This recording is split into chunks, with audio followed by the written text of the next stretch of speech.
Welcome to Honore Field in Palo Alto, California for tonight's West Bay Game of the Week. And tonight it's the Little Big Game, the Duel of Palo Alto between the visiting Gunn Titans and the Palo Alto Vikings. As both teams are looking to bounce back from difficult defeats last week. For Paly, it all came down to a missed extra point on a botched snap as they lost just by a single point to the Midi Monarchs. And for the Gunn Titans, well, they just couldn't quite do it at home against Cappuccino. Hello, everyone. I'm Trevor Felch alongside Grant Raffel, and welcome, everybody, as this is always a wonderful annual event. And recently, it has been a bit of a one-sided rivalry with the Vikings defeating Gunn each of the past 8 tries. Gunn has not defeated Paly in varsity football since 2002. That was also the last time that Gunn went to the CCS playoffs. And, well, maybe this can be the year, but Grant, it's not going to be easy at all taking on one of the top 10 teams in the Bay Area. Absolutely. Palo Alto Vikings, and speaking of the Vikings, they're debuting their new mascot tonight. Absolutely. It's a new age for the Vikings. It is. So there you see the Viking making his debut. But the Vikings, as you said, Trevor, coming off of a very difficult defeat last week against Midi, that missed extra point, just derailed their comeback from they were down 2 scores early. But yeah, the Vikings looking to come back, 1-1 so far. The Titans started with 2-0 for the first time in quite a while. Tough loss by 1 score last week to Cappuccino. But in that contest, they did actually allow 494 rushing yards to Cappuccino. So that'll definitely be a key to this game. The Gunn Titan defense against Paly senior running back Matt Tolbert, having a great season so far. And among the big storylines of both teams sharing the same city, but you even have players who have played for both teams, and that includes the captain, the senior quarterback for Gunn, Andre Guzman, who played at Paly and now has become a star at Gunn, starting last year as a junior and leading the team to a rare 2-0 start, and now at 2-1, looking to try and knock off Paly for the first time in nearly a decade. And Guzman is certainly a mobile quarterback, but he also knows how to throw as well. 4 touchdowns last week against Cappuccino. Absolutely, Guzman. And the Titans put up 28 points last week against Cappuccino. You mentioned he was at Paly for at least a couple years and played on the JV team here, but yeah, moved over to Gunn and has really taken advantage of his opportunity there. So we'll now, see. Of course, if we're talking about quarterbacks, though, we need to talk about the quarterback of the Palo Alto Vikings, and that would be Keller Christ, right, the junior and son of the quarterbacks coach of the San Francisco 49ers, Jeep Christ. Keller Christ having a solid game last week, but the big problem was not the throws by Christ, but that his receivers couldn't really hold on to the football. Right. Yeah, Christ was making some great throws to his receivers. We saw Malcolm Davis drop a couple balls, and yeah, just the Vikings had trouble holding on to his throws, as you said. But Christ himself had 2 interceptions and a key fumble at the end of the game that cost the Vikings a chance to come back and score. And down on the track right now, we've got Lily Zhang. She's a Paly junior and an Olympian this past summer in London in table tennis. As you see, she's showing off her skills here in front of the whole city. And the Palo Alto School superintendent is here, as is the mayor of the city, who will now try and actually have a little rally there in ping pong. Keller Christ, though, is focused on the task at hand, and that would not be table tennis. Right, and we saw there on his jersey, his name's actually misspelled on the back. Same case last week. You'd think Just don't show the superintendent that. Right. You'd think if Paly could get one right, they'd make it their star quarterback. But last week, Chris went 18 of 37 for 338 yards in the air. And one of his main targets, Malcolm Davis, who had a sensational evening. 9 receptions, 241 yards on the season. 4 touchdown receptions. Malcolm Davis had 1 touchdown reception against Midi and 4 on the season. It'll be interesting to see, though, with the rushing yards that Gunn had, how the Paly offense that Gunn gave up last week, what Paly will try to do offensively. As there's the mayor, along with Lily Zhang and the new Paly Viking mascot. And Timmy the Titan is there, too, the longtime Gunn High School mascot. Right. Yep. Well, Trevor, you mentioned Malcolm Davis. We've got a lot of connections on this Paly squad to the 49ers and former Paly graduate Jim Harbaugh. Malcolm Davis's father was a coach with the 49ers during the Mike Singletary era there, played with the Bears at the same time as Singletary, and now once Singletary was let go by the Niners, he's now at Columbia, and we'll get ready for the national anthem here. Here's the Paly Band to perform tonight's national anthem.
That's the Palo Alto High School Pep Band under the direction of Jeff Wilner and David Brigham.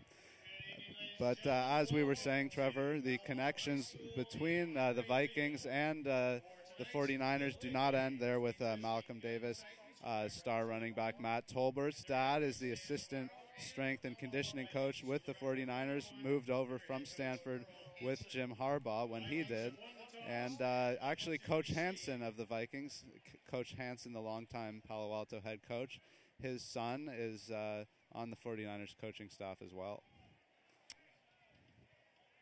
Well, the question is, which team here will look more like the 49ers tonight, and Stanford, for that matter, right, after their big victory a week ago against USC. 49ers doing well. And undefeated. Right. Same as the Stanford Cardinal. That's absolutely. Right. That's right. We saw Coach David Shaw of the Cardinal here last week, right? Less than 24 hours before that upset win. So he may have been looking at a specific quarterback. You never know. That's true. Well, it looks like an on-time start here at Hodray Field. Under the lights as the sun sets on this first evening of summer, of fall. The last evening of summer last night.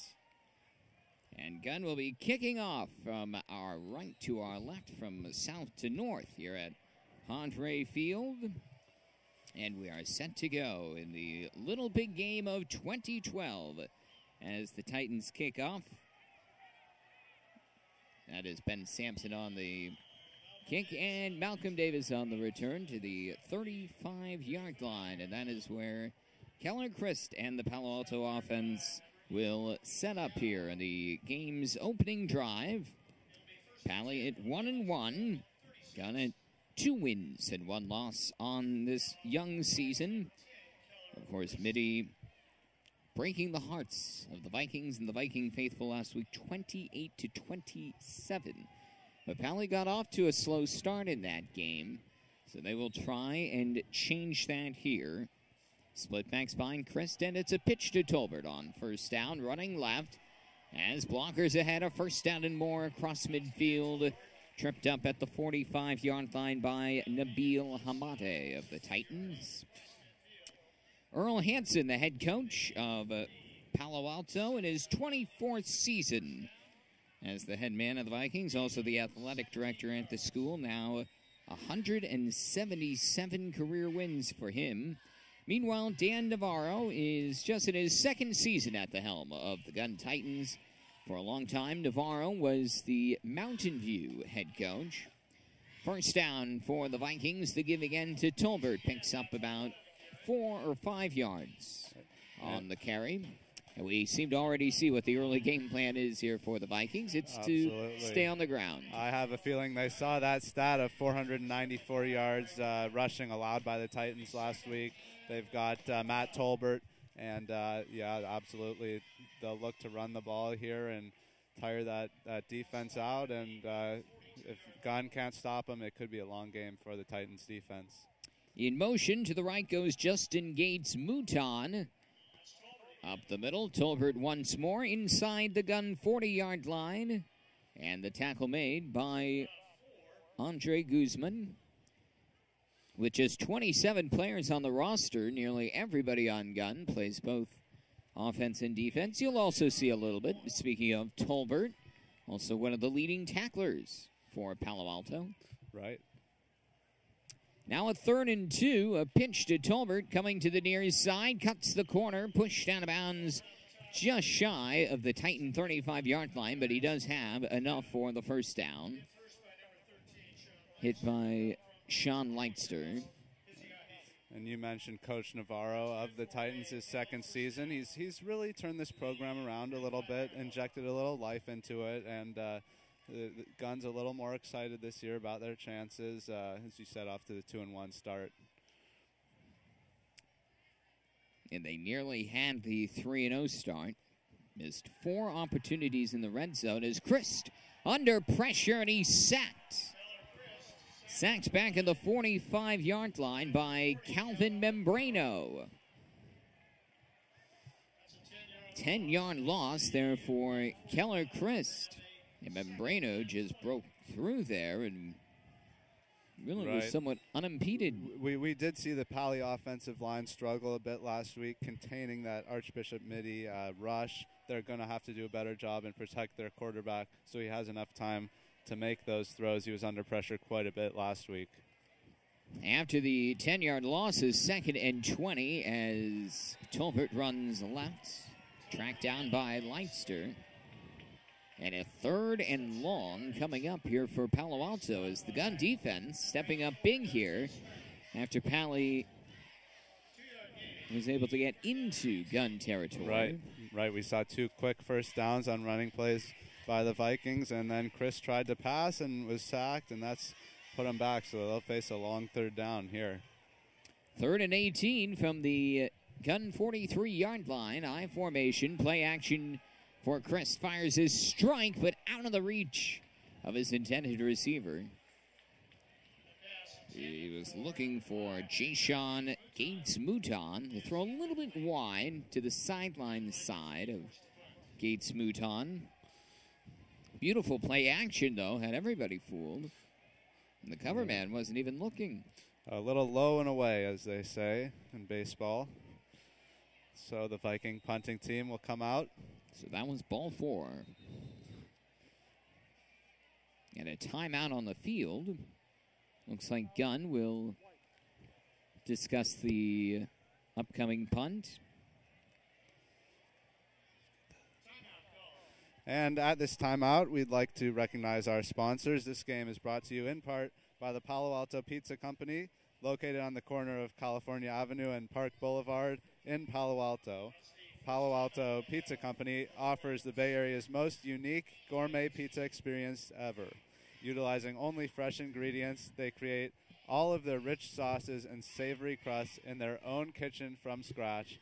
Try their signature West Coast style thick crust pizza or their classic New York style thin crust pizza. Either way, they guarantee that this fresh experience will change the way you look at pizza. That is the Palo Alto Pizza Company. This was our dinner tonight. Unfortunately, it does not seem like there's anything in this, though. No, they didn't leave any for us, Grant. Yeah. Thank you very much to the Palo Alto Pizza Company for catering tonight's broadcast for all of our great crew. The Viking didn't get any, though. And a fair catch. I didn't see a fair catch called for. That's a halo infraction for certain. Yep, we saw certainly a flag going within come in. a 5-yard radius. Flag down on the play. That almost certainly will be the penalty for getting too close to the Gunn punt returner.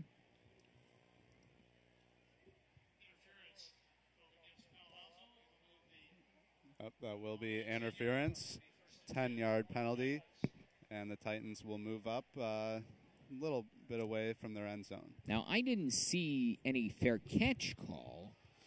No, I didn't either. But even if there was no fair catch, the interference was because the Paly defender simply was essentially nudging up to the Gunn punt returner before he even touched the ball. Yeah, 15 yards on the penalty, and the Titans will take over from the 20. So it's almost as if it was a touchback now. Absolutely. Andre Guzman, 6-foot senior, at the controls as the quarterback for Gunn. Handoff on first down, picks up 3 yards.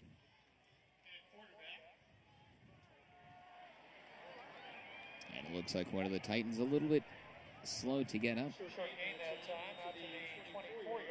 It's Thomas Sternand, one of the offensive linemen, limping off. Looks like the had left knee.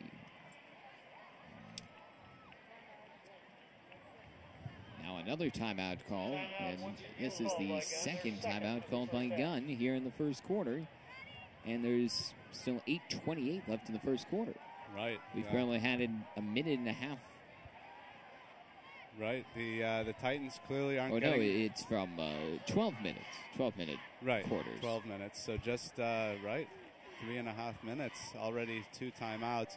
Titans aren't getting their play calls in on time, or little miscommunication between Coach Navarro and Guzman, apparently. There just has been no real groove in this game yet. It's just start, stop, timeout. So we'll see if Gunn can get things going here on their first drive of the game, facing a 2nd and 7. See the Paly student section there actually moved down to the end of the bleachers, so their standing up doesn't affect the view of paying customers. And on 2nd down, Guzman rolls left. His pass incomplete. And I should say, intended for Kevin Sharp. Kevin Sharp, another senior on the Titans. One of their star wide receivers. Definitely Guzman's favorite target. But I should say the students also pay for their tickets, just so that's clear. Nice play there by Malcolm Davis, breaking up the pass. Yep. Malcolm Davis. Everybody here is a paying customer except us. Right. And our crew. Right. No, Malcolm Davis, another one of those Palo Alto high school players that plays both ways. Excellent receiver, excellent cornerback as well. Split backs behind Guzman here on 3rd and 8. 1 tackle broken, but not the second for Moreno Ramos. Brought down by Andrew Frick. Brings up 4th down now for the Titans. Nice tackle by Andrew Frick there. Little to no gain on the play, and the Titans will be forced to punt.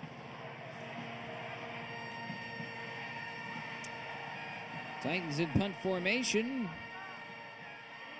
Ben Sampson to punt, and back to receive is Malcolm Davis, who also operates his punt returner. Fields the high hop, and he has room to run there on the far side. Looking for blockers, a flag down inside the 30, inside the 20, cuts back to the middle and brought down at the 18-yard line. It might be coming back, though. We'll see what the flag has in store for us.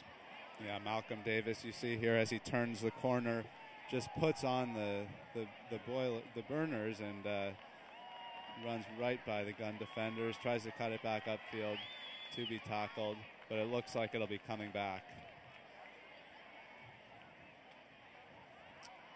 It appears to be a hold or a legal block in the back against the Vikings. Still good field position here for Keller Christ. Absolutely, still in Titan territory, and we saw on that punt, we saw Andrew Frick almost block it there. A lot of pressure on the Gunn punter. With 7:31 to go in the opening quarter, scoreless still at Hadre Field. Christ under center, just Tolbert in the backfield. Quick drop, slant over the middle, complete. And Paly first down inside the 35-yard line to Jashawn Gates-Mouton. Hamate with the stop. Nice, crisp, quick slant over the middle there for the Viking first down.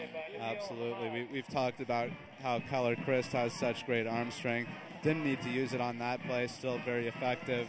And really, this game is one where the Palo Alto offense can really just wear down that Gunn defense. They don't have to go for the big plays. Just keep getting the solid gains, and they'll work their way down the field between Tolbert running and Chris throwing. There was actually a flag on the play, a illegal contact on the Gunn defense. That was declined. Chris under pressure, throws off his back foot and has a man inside the 20, down to the 15-yard line. Deontay Williams was wide open, and a perfect throw by Chris under duress. Right, Chris off balance on that throw there, we saw, but no one even in the vicinity of Williams, so had plenty of room for error and made a throw on the money. Another big gain by the Viking offense. Palo Alto now inside the red zone. High formation behind Christ. With one tight end, Tolbert spins out of trouble in the backfield and puts the Vikings down inside the 10. Membrano with the stop. Beautiful spin there, breaking that tackle. And the second effort picked up the 5 yards there on the carry for Tolbert. I'm guessing being inside the 10, you can count on Tolbert getting a few touches. Absolutely. It's just 2nd and 4. Here's Tolbert again. Cuts to the outside. Has nothing but the end zone in sight. Touchdown, Palo Alto. An 8-yard touchdown run for Matt Tolbert. And the Vikings strike first. Yep, Tolbert just around the left side there, virtually untouched into the end zone for the score. You see Chris hands it off. Not just virtually untouched, completely untouched. Tolbert easily into the end zone. Beautiful block by his fullback, Eric Anderson, to isolate the edge of the line. Absolutely. James Foog, and some trouble again on the extra point. And the holder, Malcolm Davis, looking to make it, and he cannot score. And another high snap, botched extra point. Can you believe it? Right, that's exactly what we saw in the final minutes against Midi last week, which cost the Vikings a tie of the game. Another high snap, and just not much option there for holder Malcolm Davis. Got to just pick it up and try to run for it, and he got pretty close there, down to about the 1 or 2 yard line. But here you see a little high snap, and Davis bobbled it, but tries to make the most of it and just stopped just short of the end zone. So that's something to keep an eye on here as this game continues. And you would think it was probably the highest priority in practice this week. Absolutely. That's the sole reason the Vikings couldn't come out of the midi game with at least a tie. I'm sure they've been working on it all week, as you said, and still, first chance they get, cannot come up with it. So we'll keep an eye on the extra point team and see if they can improve and get back to their ways. I know kicker James Fogue, as long as he gets the ball placed there, he feels very comfortable with the kicking aspect of it. Eric Price and Kevin Sharp back to receive James Foog's kick, and whistles everywhere. Flags down. Not even giving anybody the opportunity to have an illegal block in the back row. Right. It is offsides on Palo Alto. But just seeing that misplay on the extra point, it must be the worst dream relived for the Paly faithful. Absolutely. I mean, just got to put the ball down and let the kicker do his job, and not able to do that on that try. Well, there still is an enormous line outside behind us trying to get into this game, and with all of our footage of the crowd, you can see that it's pretty much already at capacity. Right. Expecting this is a lot of the main people event here tonight. in Palo Alto. Absolutely. The big crosstown rivalry. Whose kick returned for the 15, and a hard hit at the 25-yard line for Eric Price. Justin Gates Mouton with the stop. So with 6:12 left in the first quarter, it is 6-0 Palo Alto. Right, 6-0. And this is really tonight just a community event. We've got both mayors here, the Palo Alto mayor here, and city council members, Superintendent Skelly. We've had some school board members around, and everyone in Palo Alto tonight. This is the place to be. Absolutely. The annual football game between the two high schools of this area, right, and of this city. 2-yard carry there for the Titans. Superintendent Skelly before the game was showing off the new facilities here at Palo Alto High School, the new Media Arts Center, as well as a history and math building under construction. Unfortunately, he and the Palo Alto High School administration learned that those will not be ready for the start of next year. A little behind schedule, and look out.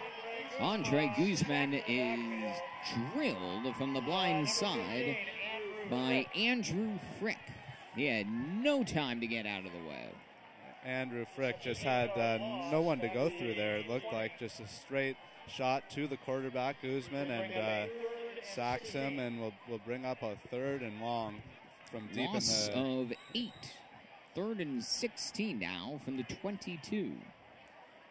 And the mayor of Palo Alto, Yahweh Ye, is a Gunn graduate. Oh, yeah? And Laura Martinez, the mayor of East Palo Alto, who was supposed to be here tonight, but I am told is not in attendance, is a Viking, a Paly graduate. Both schools represented. Both schools well represented. Hand off to Marcus Moreno Ramos. Picks up roughly the amount of yardage lost there on the sack. Matt Tolbert makes the tackle. And the Titans have a 3-and-out. As Ben Sampson and the punt team come back out. And in fact, we have ourselves a little rivalry. Myself, a Gunn graduate, and Grant, a Paly senior. That's right. Yep. We're not on speaking terms when we're not on the air. Right. No, there's quite a rivalry here in Palo Alto. The two high schools in the Palo Alto Unified School District. Absolutely a rivalry. But one thing we haven't seen in this rivalry, at least on the football field, is a lot of competition, at least in recent years. And I was asking Grant before the game, does he remember in 2002, the last time that Gunn defeated Palo Alto in varsity football, who was the cornerback for Gunn? Right, and it was your brother. It was Trevor. my brother, Yeah. Colin Felch. Colin Felch, yeah. There were two quarterbacks, actually, at that time. Okay. Colin and Doug Campbell, Right. who both played. As Matt Tolbert gets the give on first down, flying down. Just under 4 minutes to go in the first quarter. Sweat with the stop for Gunn, and the penalty a hold on Palo Alto. I myself was the junior varsity public address announcer that year for Gunn. I was an 8th grader at JLS Middle School at the time, so I have never broadcast a Gunn victory. Oh, wow. In my time, and I broadcast my fair share of Gunn Paly games. Right. Yeah, it's been a while. 2002, as you said, 8 straight victories for Palo Alto. Gunn's doing everything they can to change that this year. In fact, of the 47 meetings these two teams have had, Palo Alto has won 34 of them. Keller Chris back to pass. Connects with Tolbert. Lister in on the stop. Right, and Tolbert will bring it up almost to the original line of scrimmage. Second down and about 11 yards to go. Just a nice give there by Christ and a positive play. And those are the type of plays that will really build up on this Gunn defense, as we've been talking about. Palo Alto, we saw them resort to the big play a few times last week, but those small plays will be effective tonight. The 2nd and 11. Chris back to pass. Throws a strike on the far side. Caught at midfield. First down inside Gunn territory to the 45-yard line. Connecting with Keyshawn Johnson for the first time tonight. Forrest Larson on the tackle for Gunn. As Paly continues to move the chains. And now into Titan territory. Looking to add to that 6-0 lead here in the first. Beautiful throw. And that time right at the numbers. Right on the money to Keyshawn Johnson. Tolbert thought about up the middle and trying to cut outside, but a great stop by the Gunn defense. Led by Forrest Larson. Preventing Tolbert from finding that second level that he's so good at when he's able to turn the corner. Cutting outside. Tolbert should be a strong guy, considering his dad's field as the assistant strength and conditioning coach. He has a lot of strength, and he looks like he's very well conditioned. Yeah, so that's paying dividends for Tolbert. And there is that conditioning on display as Tolbert sprints up the middle, just shy of the first down. That will bring up a 3rd down. 3rd and half a yard. Had a beautiful seam there up the middle. Great job by the center and right guard there for the Vikings. Right. Yep. Tolbert getting some good blocking.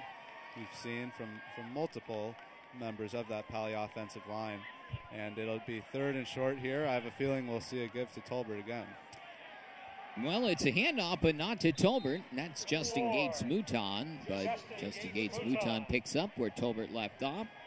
And a first down for Palo Alto. Sean Lister with the stop. Justin Gates-Mouton, half of the brother combination of Justin and Jay-Sean Gates-Mouton. One is a running back, one is a receiver. Right, one stands at 5'6", the other at 5'9". Right. Yep, Jay-Sean, an effective receiver for the Vikings. One of the many targets that Chris looks for. Back to pass, Chris. Plenty of time, and it is dropped. In and out of the hands of Deontay Williams. That was one of the recurring themes last week in the game against Paly. Dropped passes. Where the numbers on Chris, he completed 18 of 37 passes. How many of those would you? I would say at least 10 of those incompletions were just like what happened there to Williams. We certainly could have given him at least 5 more of those with the drops from his own teammates. 2nd and 10. Not a whole lot of room to run up the middle there for Justin Gates-Mouton. Lister among the Titans in on the stop. Right. Under a minute to go here in the first quarter. The Titans defense coming up, the last two plays, it'll be a long 3rd and 9 for the Vikings. Haven't seen them. They can stop them here and keep the Vikings at just 1 score in the first quarter. A huge accomplishment. Right, for the Titans. The Titans really just need to keep this close as long as they can. If they let the Vikings get up by 2 or 3 scores, it's going to be very difficult to come back. 3 receivers sent, play action. Chris back to pass, looking for the end zone. Has a man. It's Jay-Sean Gates-Mouton for the Viking touchdown. And there is Jay-Sean. We were just talking about him. Jay-Sean, one of the many favorite targets of Keller Chris, just goes down the middle, cuts back to the right, and gets by the Gunn secondary for a pretty open pass there from Chris. Just the speed on the straight fly routes, running straight for the end zone. And Jay-Sean. We've seen the speed from these Palo Alto receivers between Malcolm Davis, Jay-Sean Gates-Mouton, and now it looks like they're going for two. They're not trying for that extra point, and the strike from Keller Christ is complete for the 2 points to Deontay Williams. So that erases the botched extra point attempt, and the Vikings now have a 14-0 lead with 26 seconds remaining in the first quarter. A very, very impressive touchdown connection there from 28 yards. Right, and on 3rd down and 9. On 3rd and 9. Absolutely vital to get a completion there. You could feel the momentum shifting maybe a little bit in the Gunn direction, and then Keller Crest stands tall in the pocket. Beautiful blocking job by the offensive line, giving him plenty of time. Right, and then we saw the nice 2-point conversion there from Chris to Deontay Williams. I'm sure Coach Earl Hansen of the Vikings had seen enough with that extra point unit between the missed extra point last week and now the first touchdown of this week, this game. I'm sure Hansen just figured, let's go for 2, and we'll have to keep an eye. I wouldn't be surprised to see him go for 2 the rest of the game. You know, it's not like in college and the National Football League when you have the net that kickers practice kicking on along the sideline. Right. They don't have one here to practice on the snap and the hold and the kick, the whole exchange. And an onside kick by Paly off of one of the Vikings, rolling along the sideline, and now it's a free-for-all. Who has it? It was in the hands of Marlon Short, but he could not hold on. And it looks like Gunn managed to hold on. I think that was Marcus Moreno-Ramos. Let's see. You can see it go right off the hands of 17 Short. But really a great onside kick there by kicker James Fogg. It looked like the ball was trying to avoid all the players trying to grab it. It just kept bouncing. The Vikings had many opportunities to grab it, as did the Titans, and instead the Titans will take over. Now that is a little bit of a strange decision by Earl Hansen. Right, Hansen probably trying to break the game open. 26 seconds left in the first quarter. Play action for Guzman going deep down the near side. One-on-one coverage, had a receiver, but great coverage. Looking for Kevin Sharp and Malcolm Davis, who is there step for step. Right, I have to admit, I am not a very big fan of an onside kick at this point of the game, also knowing that chances are it might not be the closest of games if history speaks for itself. You never know. I think Coach Hansen feels pretty confident in his group out there. Even if they don't recover the onside kick as happened, I think he feels pretty confident that this Viking defense will stop the Titans offense. He is certainly a competitive individual. Pitch to the far side, Litster trying to cut the corner, and a nice Paly stop at the 30, led by Tolbert.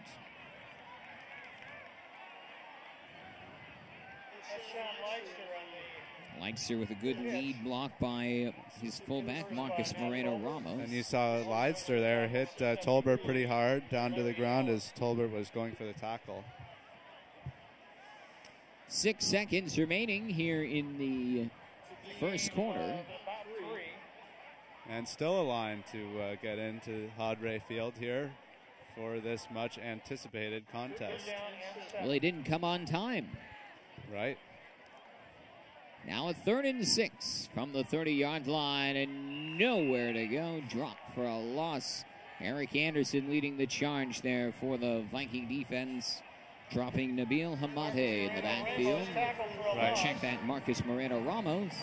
We've seen the Gunn offensive line maybe miss some assignments or something, but we saw Andrew Frick break through for the sack earlier, and there Eric Anderson breaking through to stop the Titans on 3rd down. That's the end of the first quarter. With the score, the Vikings of Palo Alto 14 and the Gunn Titans nothing. And we'd like to recognize our sponsors. This game is brought to you in part by Piazza's Fine Foods, located on the corner of Middlefield and Charleston Road in Palo Alto. Piazza's offers the finest in gourmet foods, an exquisite meat department, and the best deli in town. Visit Piazza's Fine Foods today. I was informed that Gary Piazza, the founder of Piazza's Fine Foods, attended Terman and Gunn High School. Well, Terman back in its previous incarnation, not the one that reopened in about 2007? No, earlier than that, 2005. Right. Everybody having a great time here at Padre Field, the Little Big Game. Great rivalry of Palo Alto. With Grant Raffel, I'm Trevor Felch. No, Grant is not wearing the new Viking mascot that is making its debut tonight. Nearly blocked as Ben Sampson punts it away for the Vikings. And the Titans down it at the 43-yard line of Palo Alto. Vikings with a 14-0 lead here as we begin the second quarter. And we've seen on both Titan punts so far tonight, nearly blocked both of them by Viking rushers there, and that's something the Gunn line in general, whether it's on offense or on special teams, been letting some holes open there for the Vikings. We see the Paly cheer and dance team out in force tonight. And on first down, a handoff up the middle, weaving his way across midfield and into Gunn territory. Eric Anderson with great blocking, plenty of room. Membrano making the stop. Or Membrano actually with the missed tackle, and then he did not give up, making the tackle afterwards. And we haven't seen Eric Anderson get too many carries, but takes advantage of the opportunity there when he does. Anderson, mainly the fullback, giving us a breather there for Tolbert. Play action passes dropped off the fingertips of Keyshawn Johnson. Nabil Hamade on the coverage for the Titans.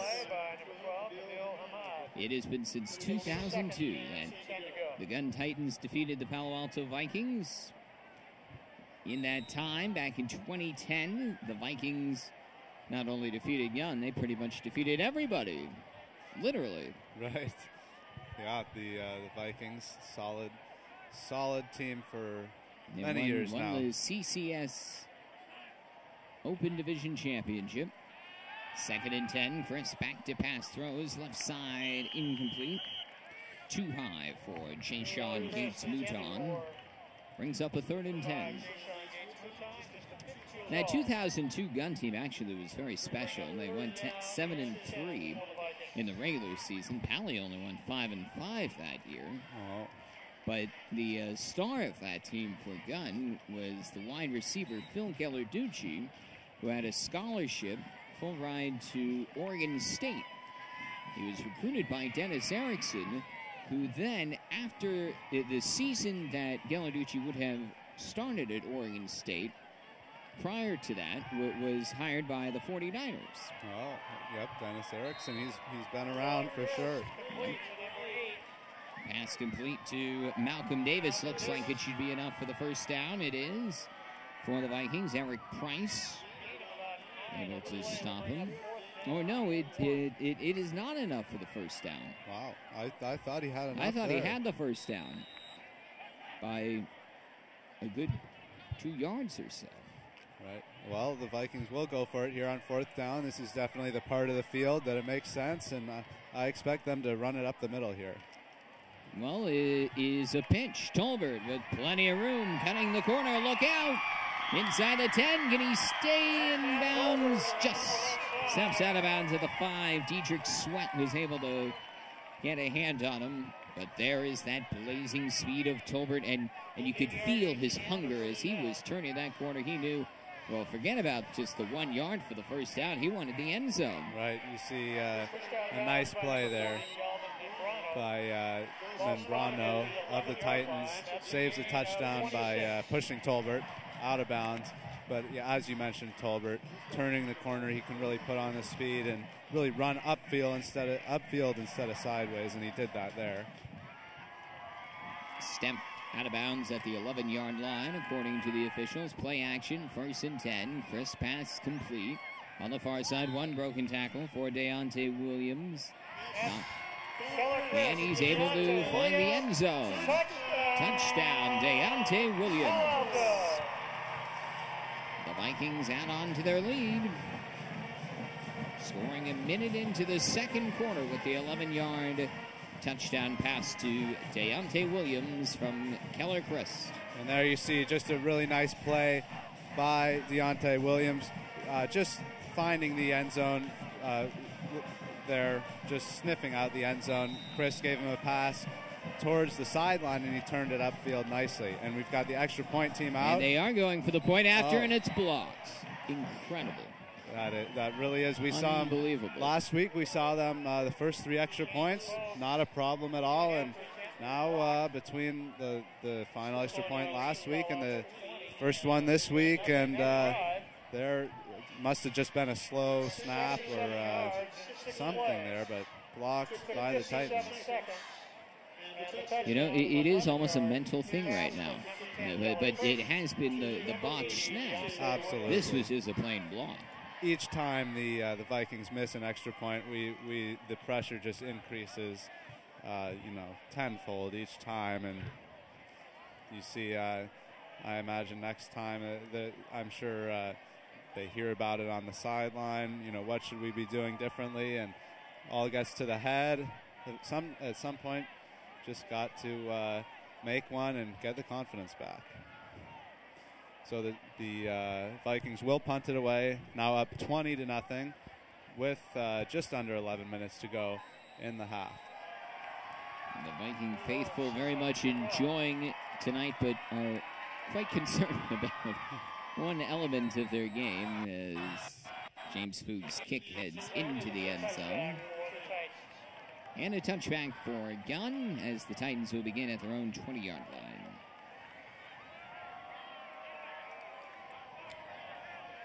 A beautiful night here at Hondray Field. The community out in force. Enjoying the game, enjoying the socializing. A wonderful scene. And the new mascot for Paly. That would be, what is it, Vic the Viking, perhaps? I'm not. That could be it. I'm not sure if it has a name yet. Might have to decide on that. But, yeah. Palo Alto High School ASB held the tryouts this week, named the mascot, and out here for the most important game of the season to the Vikings. Guzman back to pass on 1st and 10. Crossing pattern incomplete. Had Sharp wide open in the flat. The pass just beyond his reach. Right, just led him a little too much there, Sharp. And we've really seen Guzman to Sharp has been the preferred combination so far. So the Palo Alto secondary looking to pick up on that. We've seen Malcolm Davis covering him and doing a pretty good job. And Gunn does not need the big play right now. Yes, they are down 3 scores early here in the 2nd quarter, but you get the feeling that this is almost panic time a little bit. It is. The Titans have to at least put together a solid drive here if they want to get some confidence and get some points on the board. Marcus Moreno-Ramos running off left tackle. Tully McAllister stops him after a short gain. Just nothing there. Already 3rd and long. Yeah. Titans having difficulty getting going. I don't believe Gunn has a first down yet in this game. They may have one. I think they have one. Right. Yeah, the Titans have faced many 3rd and longs, and I mean, it's just very difficult. The more of those you face, just very difficult to put together a drive out of that. But just no time really to pass for Guzman. And a few of the passes, like that first down one is sharp, a little off. Here's a handoff up the middle. Gain of 1, and that's all for Moreno Ramos. Stuffed by Matt Christ. So as the Gunn punt team comes out, we'd like to recognize Cal Construction Group, the Mid-Peninsula leader in home remodels. Cal Construction Group has been remodeling the Bay Area for over 20 years. Call them today at 408-334-1061. Ben Sampson back to punt for the Titans. Just gets it off, nearly blocked, and here comes Malcolm Davis. Malcolm looked like he was ready to sprint towards the end zone there at first, and then he just got upended at about the 38-yard line of Gunn. Well, Davis a little more aggressive there, just jumping up to catch that punt. Last week we saw him many times just let it go over his head or to his side. Maybe that's something he's been working on in practice, as that cost the Vikings field position last week. Instead, this week, he just takes it, gets stopped by Gunn, but still good field position for the Vikings. High formation on 1st and 10 for the Vikings, and look out, here's Tolbert spinning away from defenders at a first down inside the 25, and some extracurricular activity after the play. Spencer Drazovic from Palo Alto and Christian Gonzaga of Gunn. Looks like as well. And will it be a one-sided penalty or all setting? All setting, it looks like. Unsportsmanlike conduct against both teams. Both teams with unsportsmanlike conduct penalties, which you never like to see in rivalry games like this. Well, we'll have to see if Paly breaks this game open. Second half, there could be quite a few more of those. A little bit of frustration. So this is where the Gunn defense needs to really dig in and stop Paly from at least finding the end zone.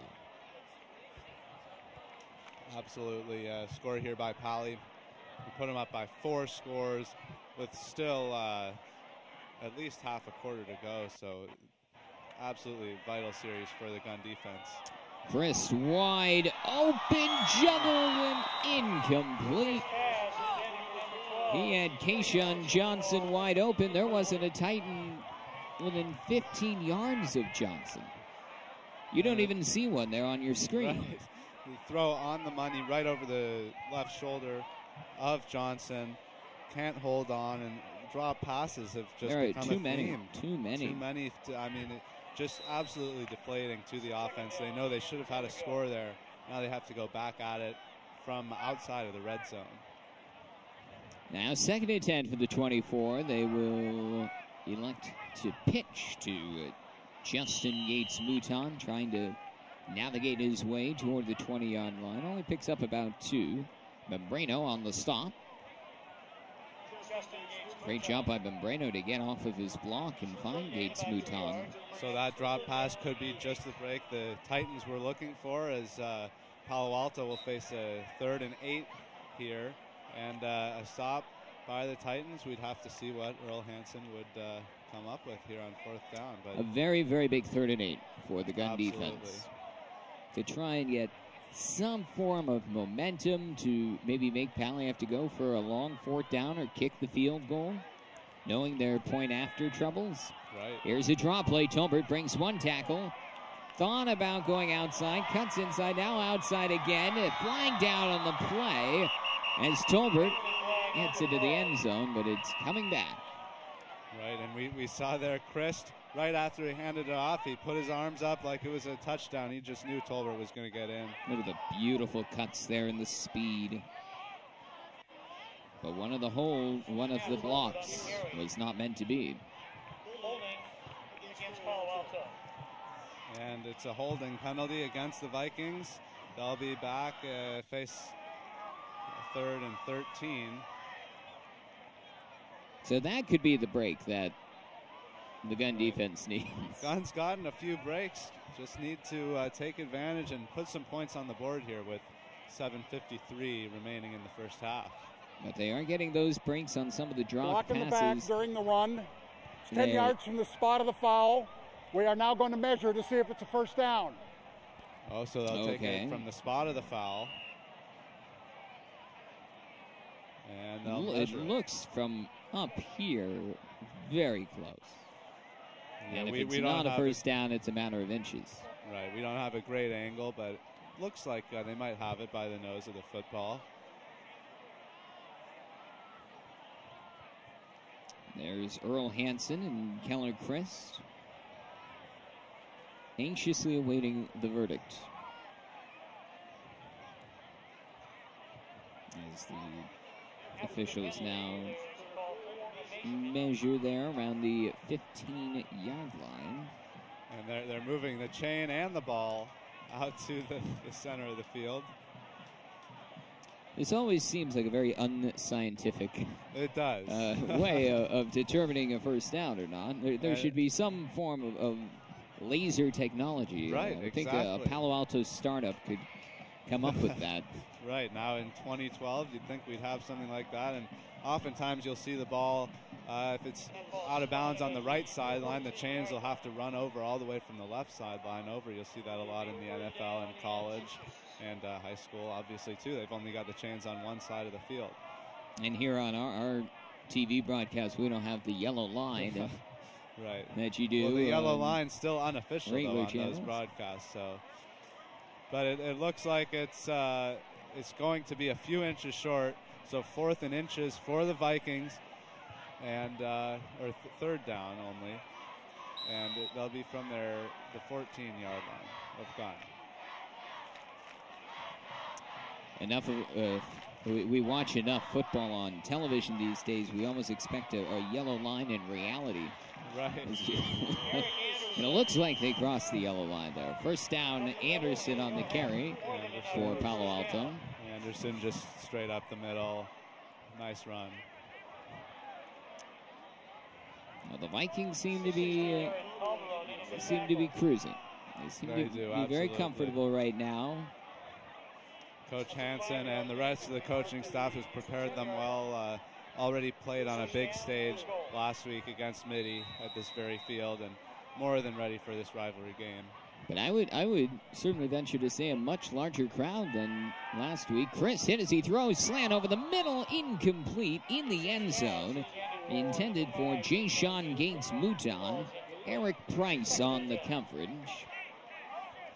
Right, well, as you were saying, Trevor, the crowd, I mean, last week I've been coming to these games for a while, and it was one of the bigger ones I've seen. And this week, I think takes it a step further. The student section filling up a full standing room along the track.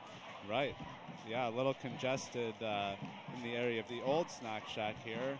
The new snack shack a little further out of the way. Now 2nd and 10. Handoff up the middle. Here is Justin Gates-Mouton.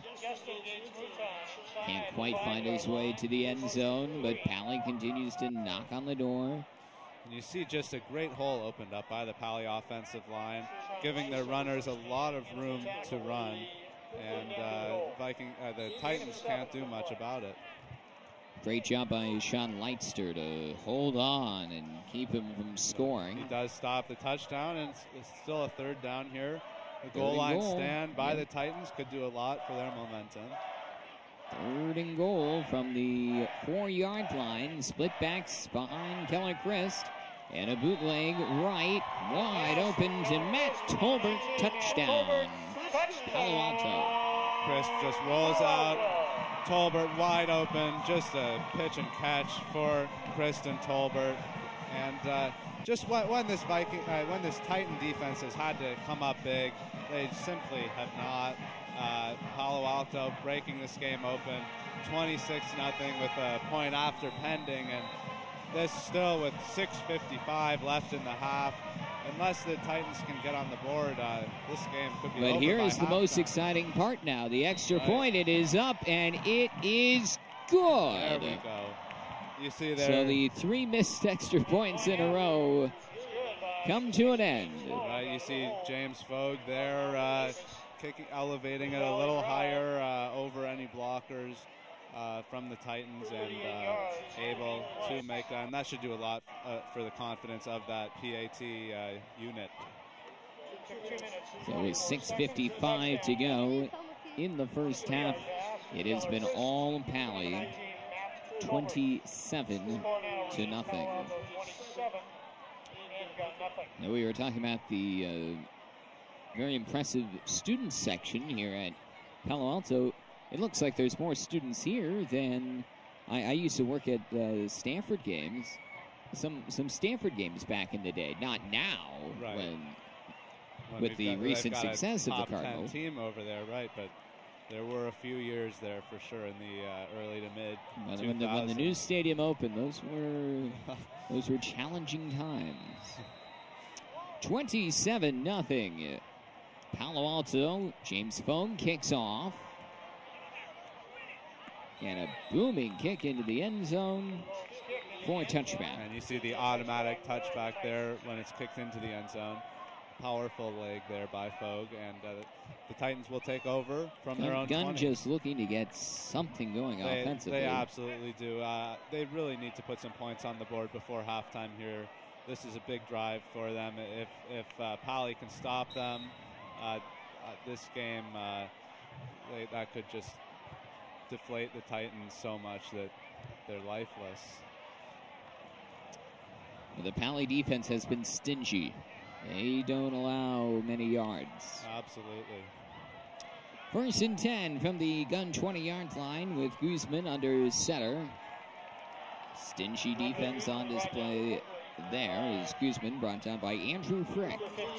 Andrew Frick again just bursting through that Titan offensive line, and no one stopping him or the rest of the Paly line, and easily get to quarterback Guzman for a loss. Loss of about 1, back to the 19-yard line. I think Frick and company got to him so quickly, didn't have a chance to go any further back there. And a timeout on the We field. have timeout White. Timeout White, that is their Gunn. third charge timeout of the half. The final timeout for Gunn this half.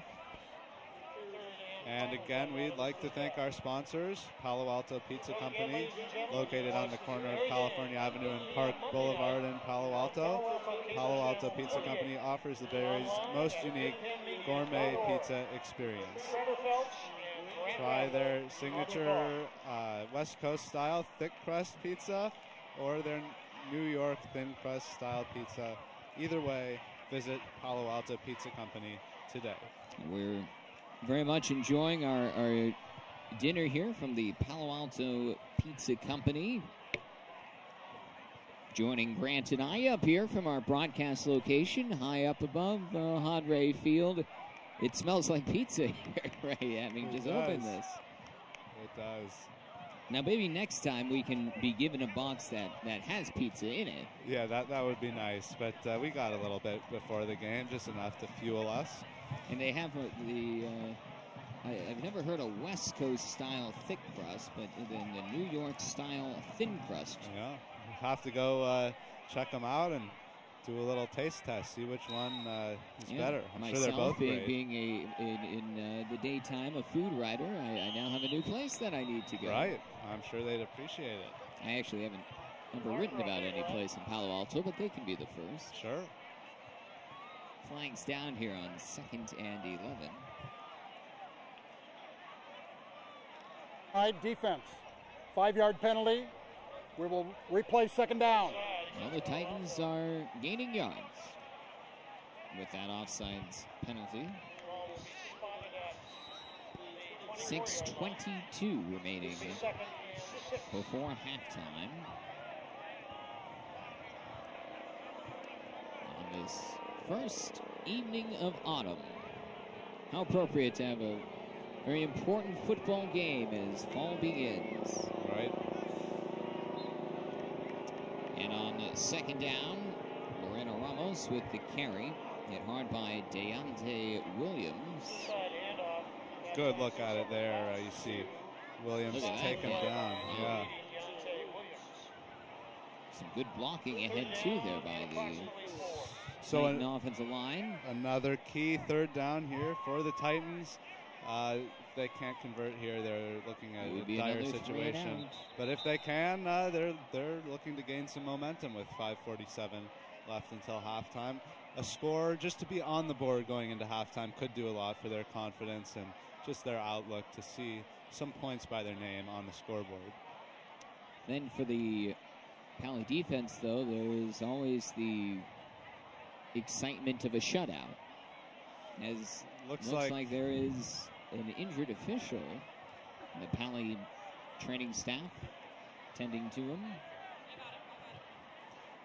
Yeah, there you see the two Paly trainers taking the official off the field. I'm not sure what happened there. Maybe he got caught up in the action, but it looks like he was hit hard there. And they'll take him over to the table. And we will keep an eye on that and hope to give you a good report.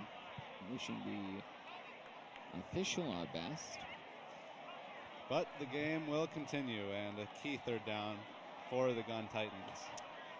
With 4 yards to go, and a handoff up the middle, and it looks like they get the first down across the 30.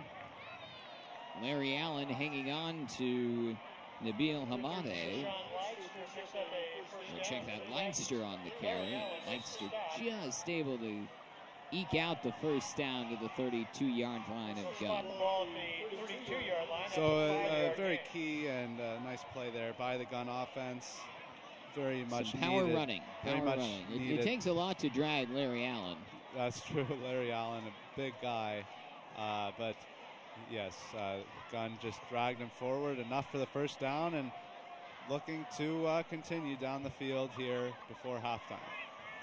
Down 27-0 out of the shotgun. Look out, here's the blitz. Stepping up, though, and escaping the grasp of Larry Allen. And Guzman picks up maybe a yard, actually, in what really wasn't looking like any positive yardage would come out of it. Spencer Drazovic. Right, and a good choice there by Guzman to step up in the pocket and just take what was given to him, get back up to the line of scrimmage and a little more, and save any disaster for later. 2nd and 9 with 4:20 remaining in the second quarter. Gunn yet to find the scoreboard. But they are driving here after picking up the first down. And a flying down with the handoff.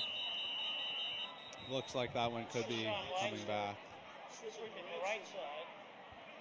Leinster there on the carry. Putting together a good night, both offensively and defensively there for the Titans.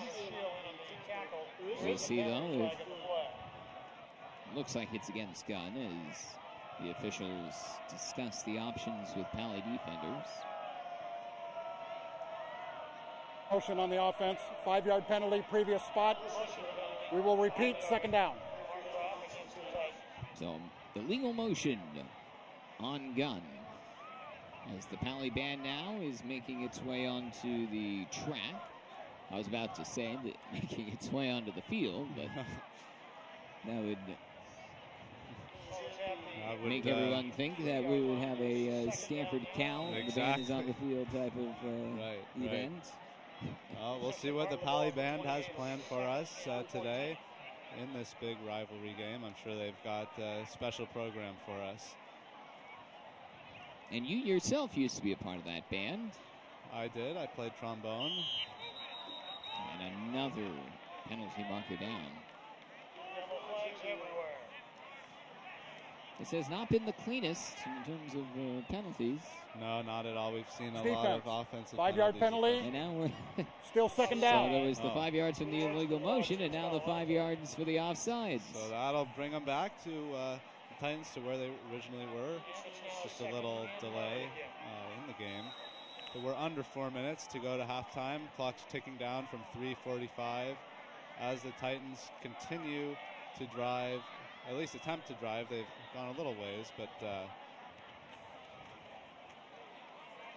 and a hole up the middle for Marcus Moreno-Ramos. It's to the 40-yard line. Malcolm Davis making the stop. So a critical third down coming up here for the Titan offense. Yeah, we've seen a lot of third downs in this game so far by both. The Vikings have had a fair share, but the Titans especially facing a lot of third downs. If they could get their third down percentage up, they'd see some of their drives continue long enough to get down into Paly territory. And this is the type of drive that the Gunn offense needs. Just deal with it 10 yards at a time. Don't try for the big play. Right. Just have a very solid drive to end this half. Hopefully scoring. And the handoff coming near side. Near the first down as Moreno-Ramos needed to get to the 43, and he did get there. It First down, Gunn. It looked like a little extra effort there by Moreno-Ramos. Reaching as he was tackled may have gotten him the first down, and that's really a huge play for the Titans. They've got to exactly where he needed to be. He did, and just great awareness by Moreno-Ramos of where he needed to be to that first down line, and reaches for it, and that'll keep this Gunn drive alive. First down at the 43-yard line as Gunn is driving back to pass. Completed a screenplay on the near side, and the ball pops loose, but it looks like it was ruled down. Moreno-Ramos with the reception, then he was hit hard by Eric Anderson. And we'll see what the officials say about this one. It looked to me that he was down, but okay, they are looking at the replay. When does the ball pop? Yeah, the ball pops loose because of the ground. Yeah, I believe so. Good call there by the officials. The officials don't have the luxury of replay. We're the only people in the house who they've got that luxury. Got to get it right the first time. Yep. But it is clear, as you can see there at home, that the knee of Moreno-Ramos was down, and the ball was still in his possession. Right. Yep. Great call by the officials, and Gunn will be happy with that as their drive continues. 1:45 to go before halftime. Out of the shotgun. Look out. Guzman under pressure, and down he goes. Sacked back the 30-yard line by Andrew Frick. Andrew Frick having a huge game today. That's gotten multiple Gunn players for losses. Green, their first charge timeout. And Paly now calls the timeout. Paly will call a timeout with 1:35 left as Gunn faces a 3rd and long. That's just their first timeout. So if they can stop the Titans here, can use their second and get the ball back with plenty of time to score again before halftime. On the way, to give you an update on that official there on the sideline, he's still being tended to. It looks like it might be stretching out. Or no, it's I don't know, but it doesn't look the best. Tough to say from here, but we can only hope for the best with him.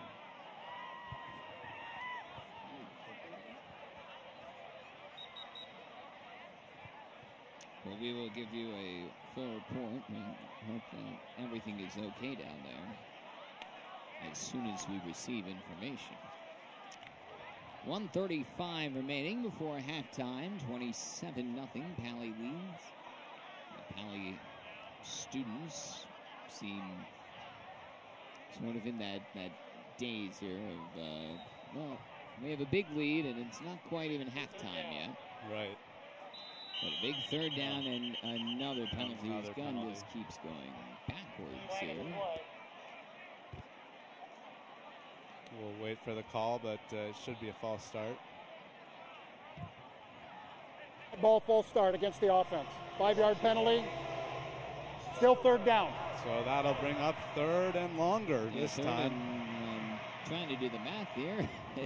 They need to get to the 47-yard line of Paly. Now Gunn back at its own 30. So 3rd and 23. Long ways to go.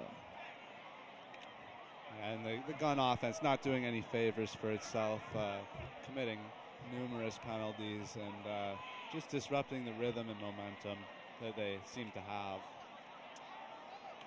And a handoff to Leitzer makes up 1 yard of those 23 yards. And now Paly will use their second timeout. We have timeout, Green. Timeout, Green, their second.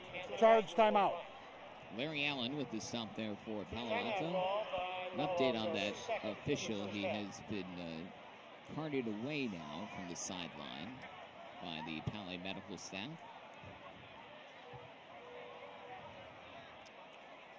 This has been one of the longer halves, I have to say. Everybody using their timeouts. And between all the penalties as well. All the penalties. Yeah, definitely. Neither coach can be very pleased with that. Right. Yeah, this half, I mean, you know, not a ton of excitement other than some nice Paly, just solid Paly drives. I mean, we haven't seen any huge plays, and we haven't, you know, seen any real strength out of this Gunn offense. Now, on that penalty front, in the opening week victory that the Titans had at San Mateo, they had 1 penalty in the entire game. Wow. I think they probably had about 3 or 4 that drive alone. Averaging 1 a minute, it seems, in this game.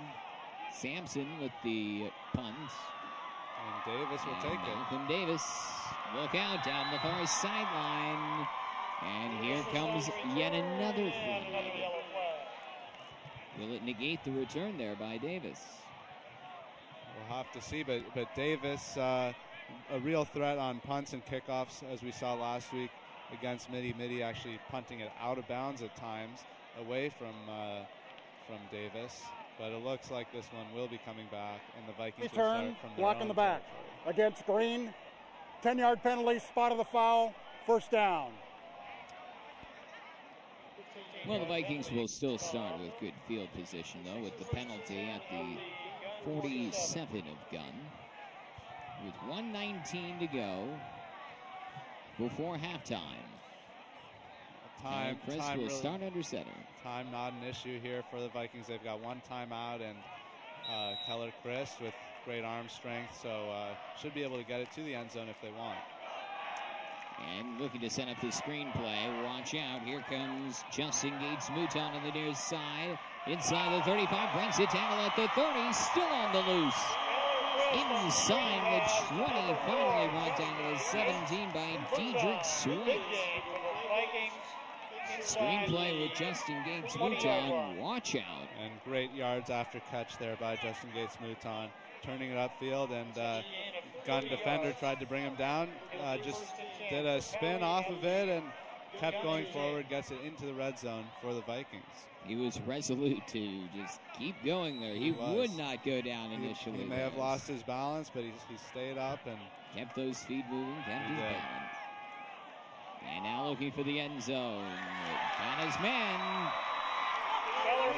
Keller Christ connects with Malcolm Davis. And the Vikings add to their lead with the touchdown. Just under a minute to go here, 56.3 seconds, and the Vikings, their 5th touchdown of the night. And really, we've got a route going here, Trevor. We have a route. We do. It will be a challenge in the second half for the Titans to try and claw their way back. As the extra point, the most dramatic part of this game, really is has good. Been. There we go. 34-0 Paly. 2 extra points in a row. The confidence should now be. They're all set now. Yeah. Making steady progress. They sure are. Changing. So 34-0, the Vikings lead as we got a train going by on the far sideline. One of the many unique features. This is a freight train, actually. It is. We see the Caltrains going by, the passenger trains, but this is a Union Pacific. He's a loud train. Something. Yeah. That's impressive. I didn't even know that freight trains really come down the Hallman Street. There it is. Maybe at these odd hours when passenger trains aren't in as much demand. Well, there's a Giants game going on right now, so they don't have to worry about the constant Giants fans coming up and down the peninsula before the game or after the game. Right. So get the freight train out of the way. This one's got many. This is a long train. It is. And it probably confuses everybody because a lot of the time after a touchdown at football stadiums everywhere, I know at Stanford Stadium, they have a train whistle. Oh, yeah? This is a legitimate train whistle. Right. With the 34-0 lead for Paly, breaking free out to the 32-yard line. On the return there for Sharp. Marlon Short on the stop. Excellent return there for Kevin Sharp. He really just had one man to beat there. Yeah. He brought it all the way up. And Short. That was a collision there. That was. Boy. Short just gets in his way, and we'll get credit for the tackle. That's really a key tackle. That could have easily been taken all the way to the house by Kevin Sharp. Well, can Gunn try and somehow find their way onto the scoreboard with 49 seconds before halftime? And Gunn out of timeouts. No way to stop the clock. They did use up 2 of their timeouts within the first few minutes of the game. And that will not help their cause on this drive. Yeah, not going for any big passing plays. I think they're kind of on damage control mode right now. Leitster spun down by McAllister and Frick. We'll see if Gunn even they have to do one more play at least during this first half. 3-yard gain on the carry. Now, what do you say going to the locker room if you are Dan Navarro? No, I'm not sure there is much to say. I think his players know that they're disappointed, especially in such a big rivalry game. And a handoff to end the first half. It has been all Palo Alto. 34-0. The Vikings leading the Titans after the first half of play in the rivalry game of Palo Alto between Gunn and Paly. An uphill climb coming up for the Titans as they have yet to find the scoreboard.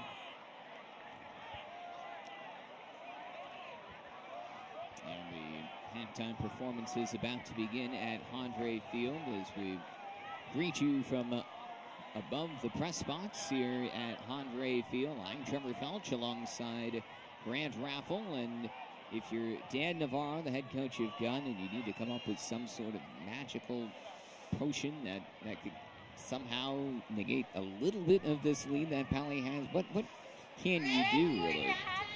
You know, I'm not sure there's much he can say to his team that'll do anything at this point. They're already down 5 scores. I think at this point it's really about pride and about coming back, putting some points on the board. You never know if Gunn comes out and can put up a couple of quick scores, what could happen.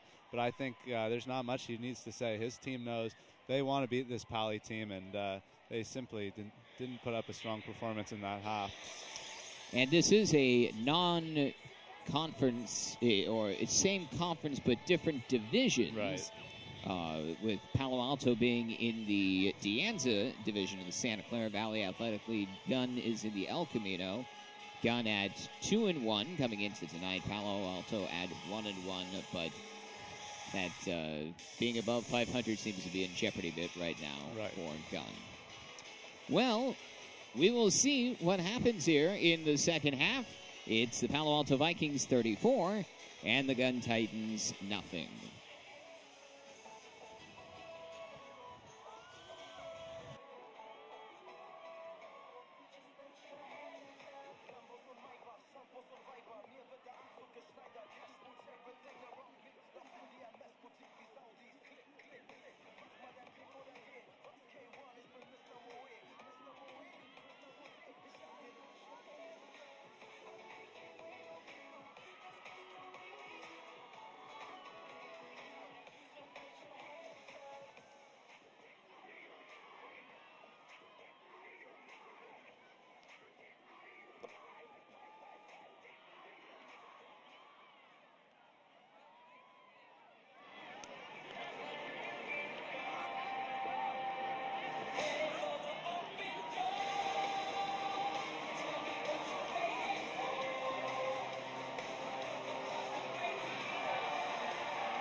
Ladies and gentlemen, the pride of the Vikings, the Palo Alto High School Viking Pep Band.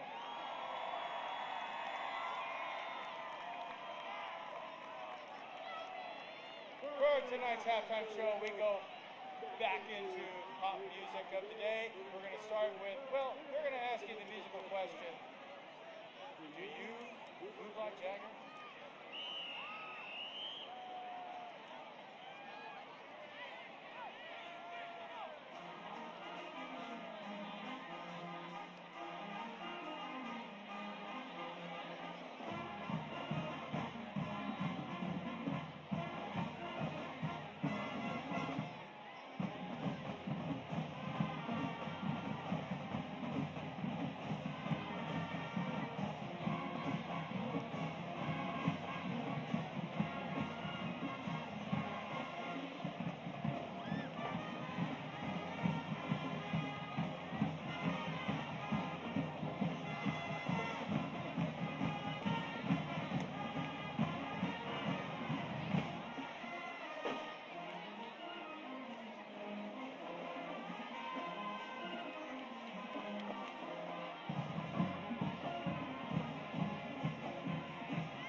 Once again, the music of Bruno Mars, Runaway Baby.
Now the song you've heard a lot already, Green and White, our Pali fight song, followed by All Right Now.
Alto Band is under the direction of Mr. Jeff Wilner and Mr. David Brigham. We will see you next week.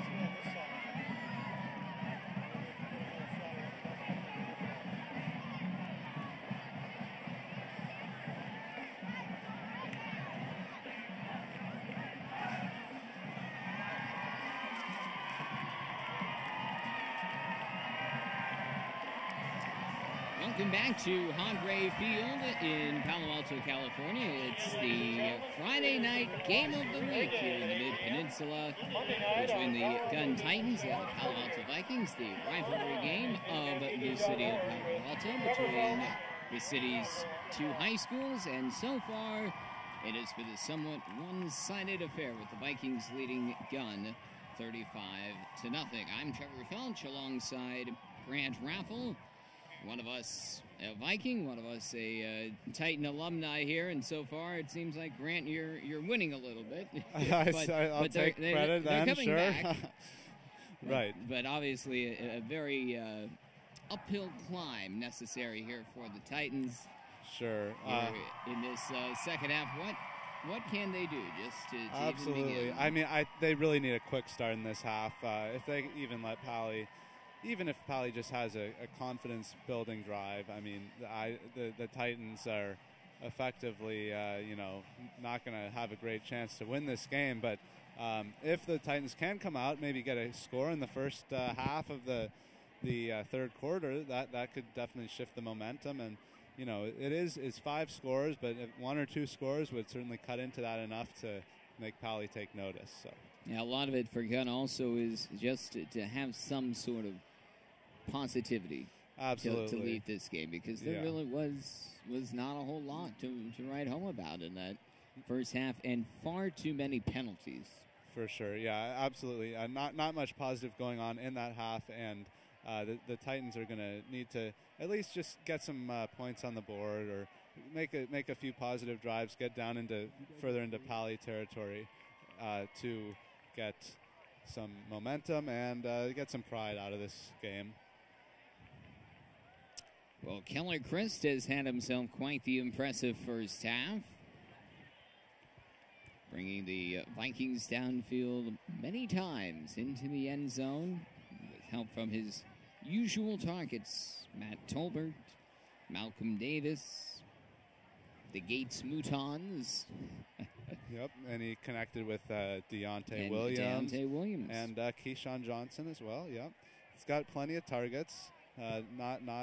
And I think that makes it very tough on this Gunn secondary. They've got probably 3 or 4 targets each play that they've got to be on the lookout for, and they just haven't been able to handle that so far.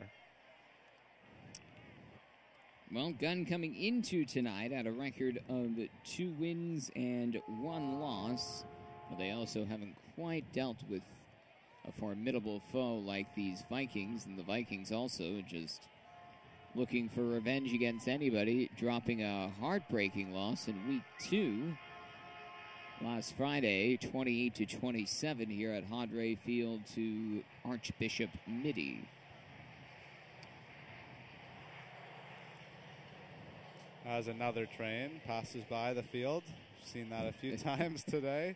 That tends to happen, I hear, here at Palo Alto High School. With the community out and about. The mayor was here. There's the media center truck, right, where our fantastic crew is putting together tonight's broadcast for you. Yep, our crew doing a great job tonight. Absolutely, as always. There is the beautiful, that is the nerve center where it is all put together. And inside that truck, there are 25 people. You didn't know. Right. We should actually get a camera inside the truck. I think that would be interesting for our audience to see. Behind-the-scenes footage. And there we see the mascot. The Viking. But, yeah, absolutely. Great turnout tonight. We've got plenty of fans on the Gunn side as well. But, Trevor, we were talking during halftime, and to be a rivalry, it's really got to be a little more competitive than this. Yeah. I mean, Paly has really, I think if you ask some students, they might think the Los Gatos game in football means a little more than this game. Or maybe even last week. Right, exactly. those games, I mean, they're more competitive and they're more evenly matched teams, and this is just much more of a one-sided affair. And as we were saying in the first half, Gunn has not beat Paly since 2002. Right. But the thing with high school football, college football, it is so year to year. It is. But also, you're never really out of a game.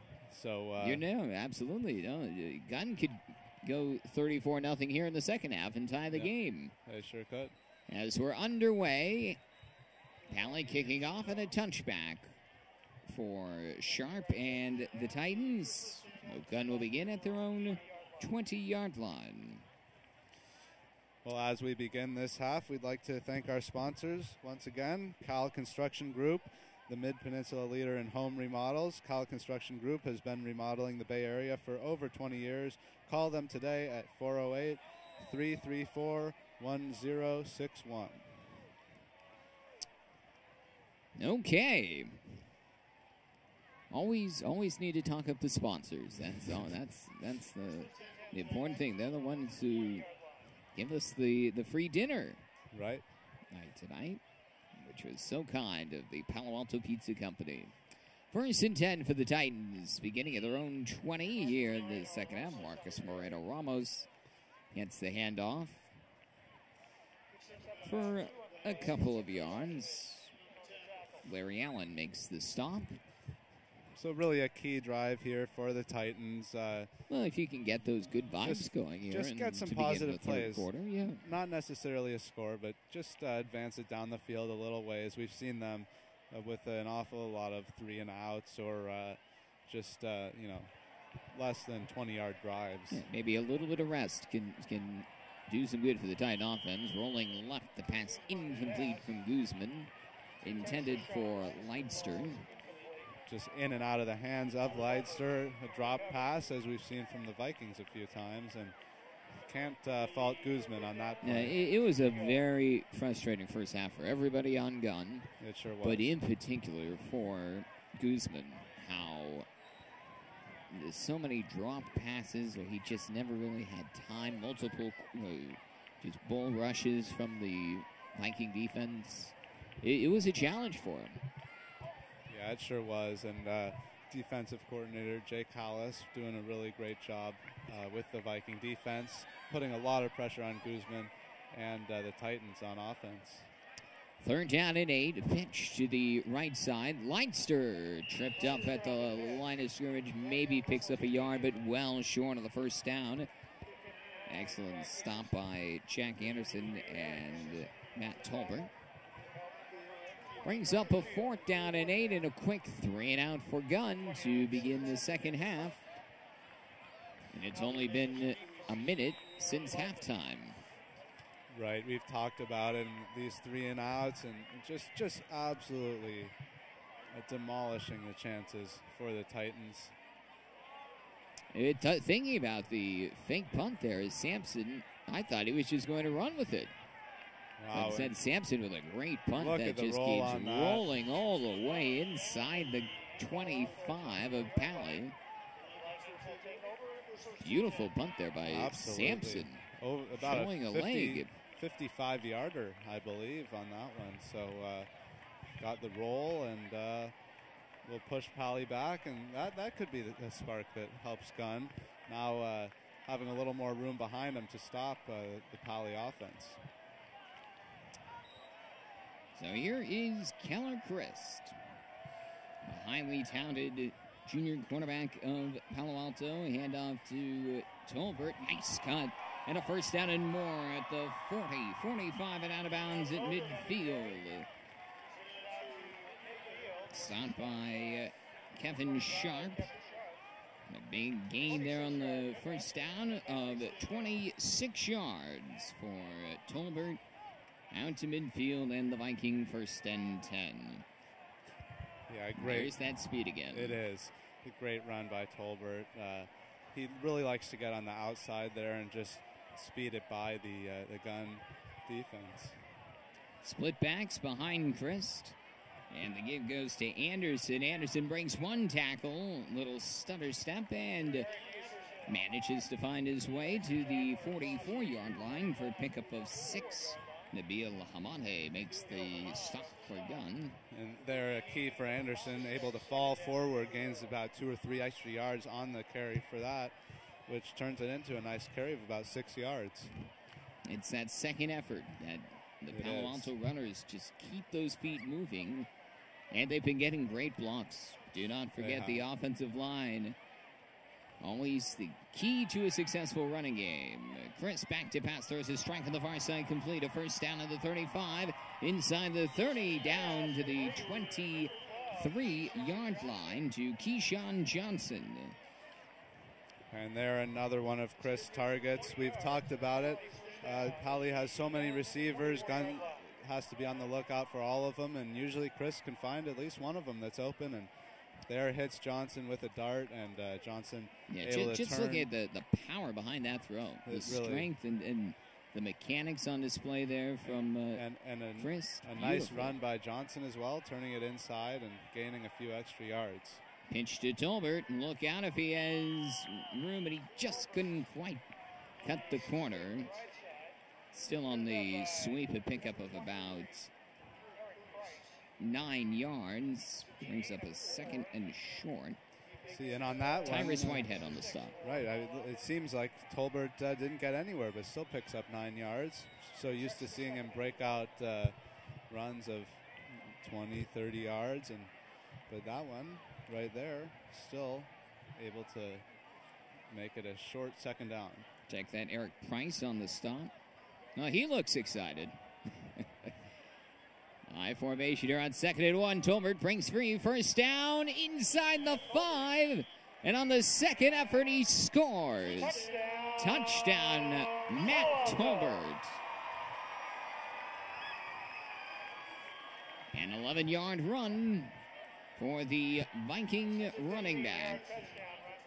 Tolbert there. Looks like he's going to be taken down at the 5-yard line with the second effort you mentioned, Trevor. He did not give up. And he just falls into the end zone. And now for the most exciting part of the game. And here we go. The extra point. James Fogue on to kick. It was 50-50 there in the first half.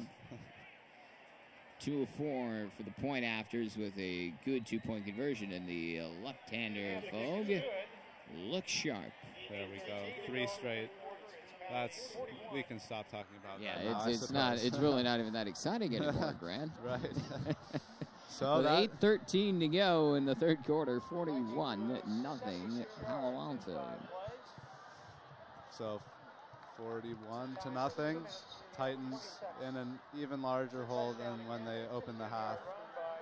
And now I was going to say, now seems like the perfect time to mention Piazza's Fine Foods, located on the corner of Middlefield and Charleston Road in Palo Alto. Piazza's offers the finest in gourmet foods, an exquisite meat department, and the best deli in town. Visit Piazza's Fine Foods today. Piazza's Fine Foods, naturally growing. You know, when I went to JLS, Piazza's being like a 5-minute walk, whenever you would have a minimum day or a short afternoon day, everybody would go to Piazza's. I could see that, absolutely. Absolutely. Great spot.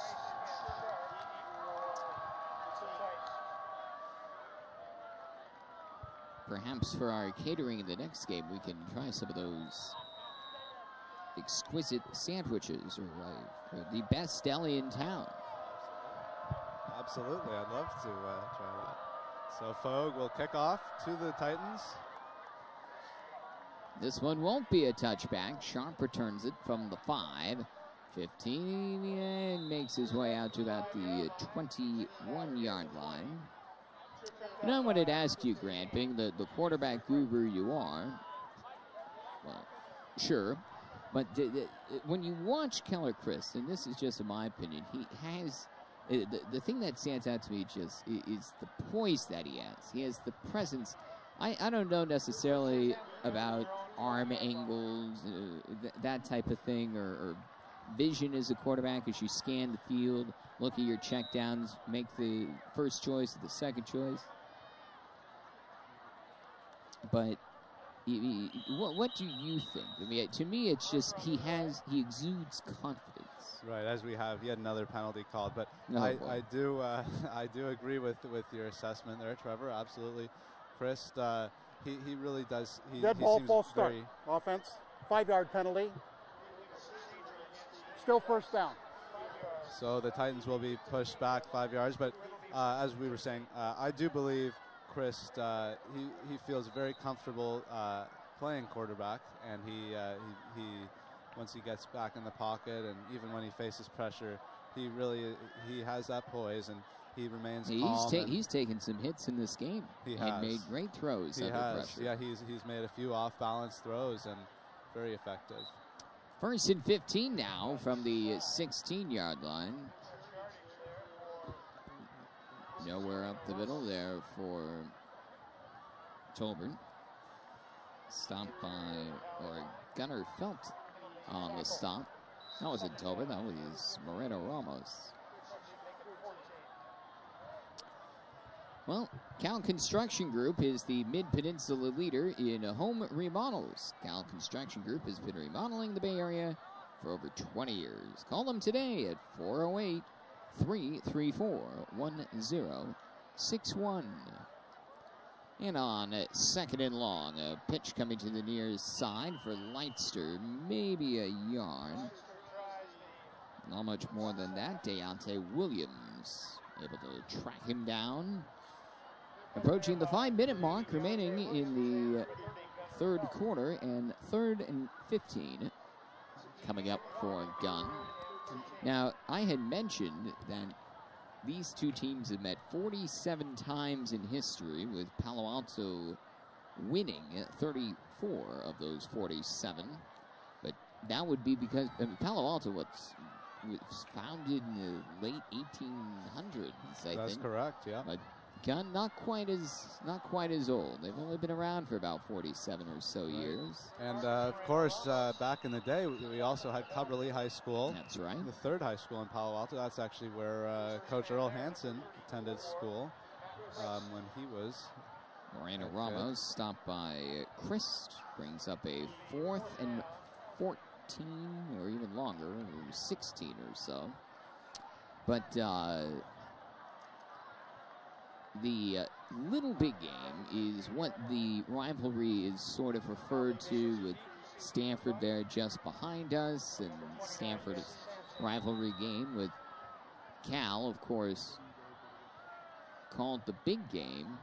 But I was told by a historian, a longtime Palo Alton today, the high snap there on the punt, and Gunn wisely decides not to let Malcolm Davis have any return as the punt goes out of bounds around the 36-yard line of Gunn. The old Little Big Game was actually between Palo Alto and Sequoia High School. Sequoia there in, I think, Woodside. But apparently about 15 or so years ago, Sequoia showed up late to the game, and Paly coach Earl Hansen was none too pleased about this. And on the spot, he said there would be no more Little Big Game between Paly and Sequoia, and there has not been any meeting between those two teams since. Wow, that's a very interesting piece of history. But actually, yeah, the Little Big Game between Sequoia and Paly used to be played at Stanford Stadium. Stanford Stadium. Yeah. And a couple of years ago, Gunn and Paly played at Stanford Stadium, as there's a new quarterback in, handing off to Tolbert. Tolbert spins his way for about 6. The new quarterback is Captain Andrew Frick, 6-foot-tall junior. Sean Leitster on the stop there of Tolbert. And we've seen Frick on the field making his presence felt already through the game. He's had a couple sacks and playing on offense as well, but finally gets into the quarterback slot as the lead is so great that Coach Hansen pulls out his star, Keller Christ. So Keller Christ getting some rest, and the pitch from Frick. There, and also it looks like a new running back name, Romaine Ward, junior for the Vikings. Leitster with the stop. Seem to be saying his name about every other play, offense and defense. Right. So we were wondering, when would Earl Hansen go to the bench? Well, we have the answer. It's with about 3 minutes or so in the third quarter, he decided to bring in the subs. Split backs behind Frick. And the give goes to Matt Christ for a couple of yards. And Christ has the first down at the 23-yard line. And a first down as the officials move the chains. Well, here we are. It's the, maybe not the little big game, I don't know what we should call it, the Duel of Palo Alto with Grant Raffel. I'm Trevor Felch, and we remind you that tonight's game is presented by the Palo Alto Pizza Company. Delicious pizza, some of Palo Alto's finest pizza. As the pass from Frick is too high, intended for Tully McAllister. 2nd and 10 coming up. Now, is it me or is the clock still running? Oh, so the clock just run. There's a mercy rule of some kind. I was unaware of this. I thought that was just in Little League. Right. Well, that'll save a lot of the fans from any more, and the Gunn players from any more pain and suffering. Well, it's tough. It's tough. It is. Absolutely. You don't want to run up the score either. Here's a pitch to Romaine Ward. Ward trying to cut the corner. He's thinking end zone. Tracked down inside the 5-yard line by Hamade. Or check that, Sean Leitster there. So we're hearing a few new names here on the Paly offense. Romaine Ward. You see a lot of depth on the Paly offense. As Romaine Ward able to break that hustle outside. There by number 13, Leitster. Leitster, yeah, he's been all over. Really a key player for Gunn. Well, we've reached the end of the third quarter. That went by a lot quicker than the first and second. And it's all Paly. Paly only able to find the end zone, though, once in this third quarter. And they lead the Gunn Titans 41-0. But just a great night for Palo Alto. And I'm referring to the town, not the... I mean, it's a great night for the high school, too. But it's always great seeing so many people out and about. You can see the traffic out there on Alma in the distance. Right. And I'm sure a lot of activity going on in downtown as usual. Right, for sure. And you mentioned earlier Phil Winston, the principal at Palo Alto High School. I have not seen him here, actually. I haven't either, but he's here all the time. We see him on campus all day, but he previously employed by Gunn High School. My final year at Gunn, he was a beginning assistant principal. And also you have, speaking of crossover from Gunn to Paly. All right, well, as we begin the fourth quarter, it's time for tonight's trivia question. What player was the first to win 2 Heisman trophies? As it looks like Paly finds the end zone, Matt Christ from 2 yards out scores the touchdown, adding to the Paly lead. Matt Christ, no relation to color. Matt is a senior. And different spelling. Right.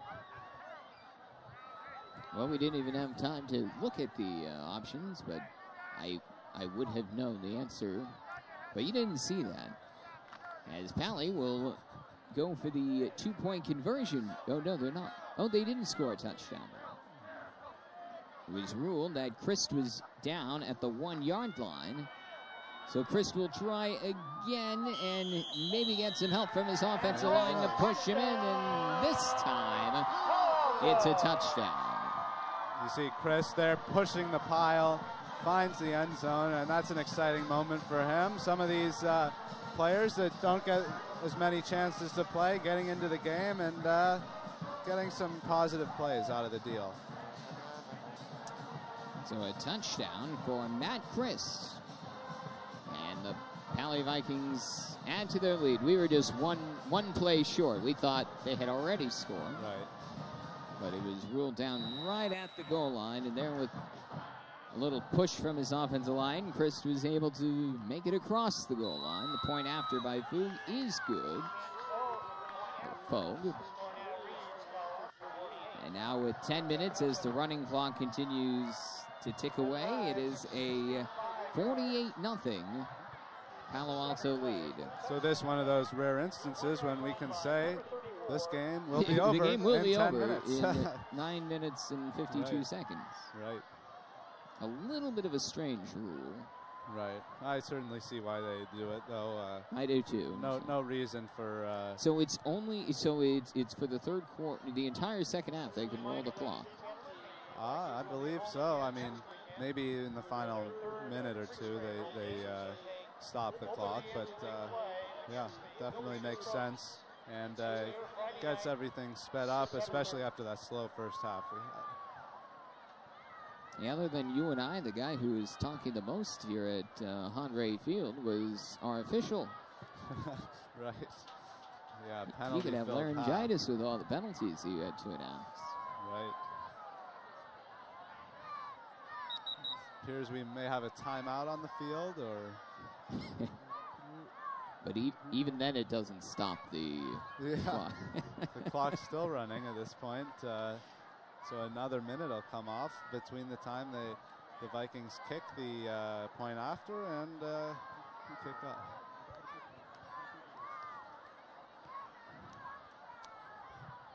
And we'd like to once again say thank you to the Palo Alto Pizza Company.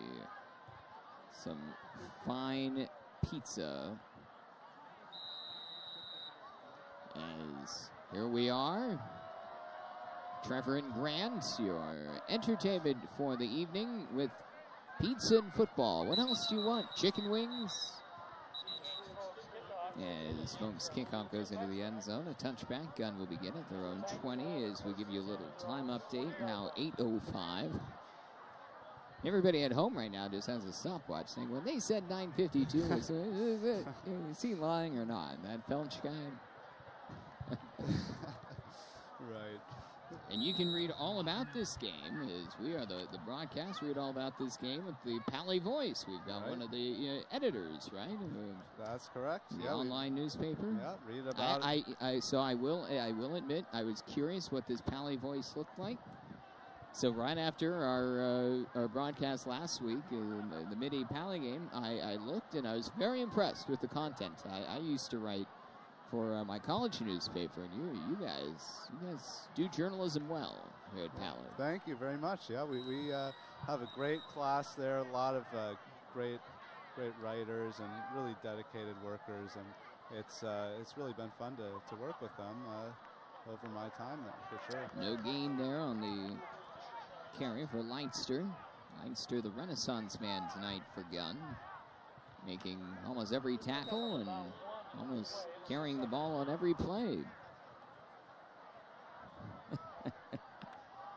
Now 6:50 and counting to go here in the fourth quarter of the 2012 rendition of the Palo Alto Rivalry. Earl Hansen seems content with how this game has gone as Guzman airing it out and flying down on the play. And the pass well beyond his intended receiver, Dante Sweat. Next week, both teams are at home. Gunn will be hosting Lynbrook. That should be a little bit closer, I would think. Opening league play. Paly opens league play as well here against Milpitas, who I believe is a Pass top interference, 25 team. Defense. 15-yard penalty, previous spot. Automatic first down. Padre Field will be the site of a few more exciting games this season. We've got Milpitas coming next week. Later in the season, we've got Los Gatos, another strong team from the SCVAL. Yeah, so if you bought the season ticket package here at Padre Field, you get Los Gatos, Milpitas, Gunn, Midi. Yeah, this is phenomenal. A handoff to Moreno Ramos. Drop for a loss of a couple yards. I don't know what the broadcast is next Friday. If it's Milpitas Paly or Lynbrook. It's a Tuesday volleyball game. Clomdahl with the stop there on Moreno Ramos. We're expanding into other sports here. Well, back in the day when I at both colleges I attended, Overland College in Ohio and Claremont McKenna in Southern California, broadcast volleyball. Right. Yeah. No, the volleyball team here.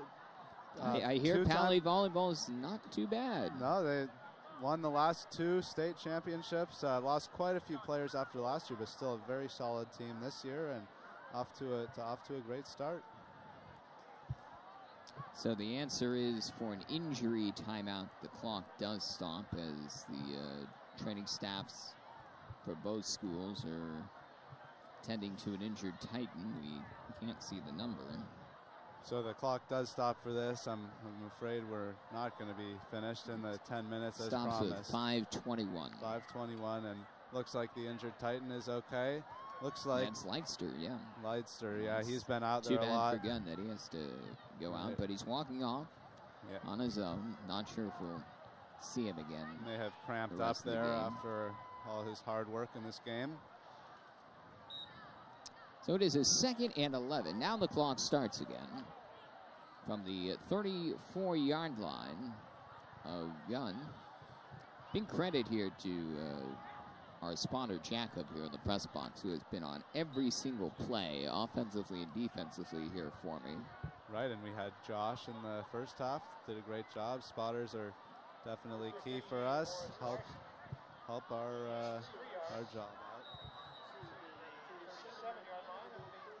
So now a 3rd and 8 coming up here for the Titans. So they will try and bounce back at Gunn Field and Haldane Track a week from tonight, when they host Lynbrook.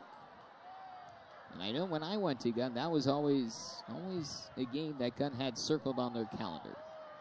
And Lynbrook was a team that they really had a good chance against. Rolling left, Guzman.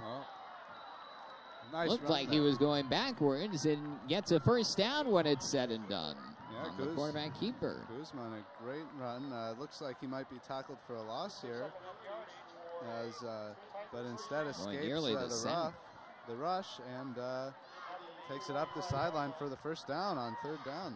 Great play by Guzman. If he didn't have such a good arm, he could be a running back. 1st and 10 Gunn for the 45-yard line of the Titans. 3:50 and counting left in the 4th. Vikings up 48. All right, we'll see if Gunn can get on the board here. That would just absolutely mean a lot. Just at least to get one score and not say that Paly shut them out. Right, you hate to get shut out, especially in such a big rivalry game that they've been really looking forward to probably since their loss last year. So. Yeah, we were talking about Phil Winston, how he had been a crossover, an administrator at Palo Alto now, as the principal, used to be dean of students at Gunn. Matt McGinn, the assistant head coach, offensive line coach of Paly, is actually a PE teacher at Gunn, former athletic director at Gunn, but coaches at Paly. Pitch to the near side to Forrest Larson, stopped by Gunnar Felch. Another interesting bit of information here on kind of Gunn and Paly collaboration. Many of these players on both teams played on the 2008 to 2009 Palo Alto Knights team, which went a total of 14-2, including 10-0 during the regular season. Many of the players, Jay Sean Gates Mouton, Matt Christ, Eric Anderson, all on the Titans. Justin Gates Mouton as well. Kevin Sharp on Gunn. Just all these players combined into one and had a great run at it as youngsters. And a good run here for Sean Leitster as he's back from the injury of flying down. Hopefully it won't be brought back.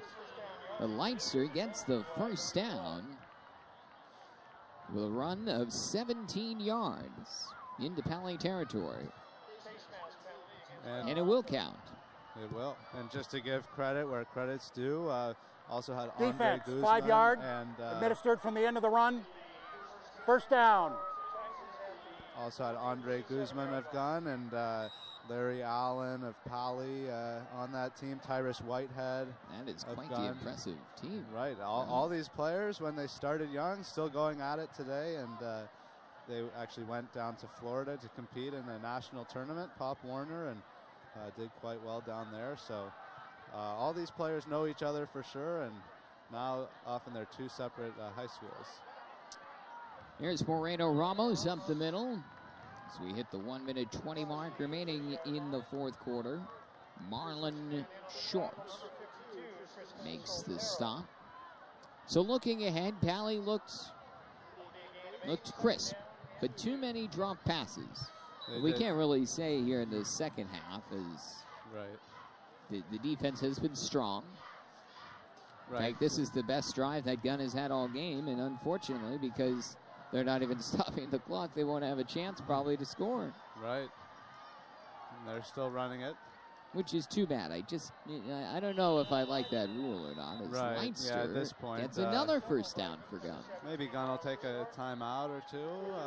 Maybe not. Clock down to 35 seconds now.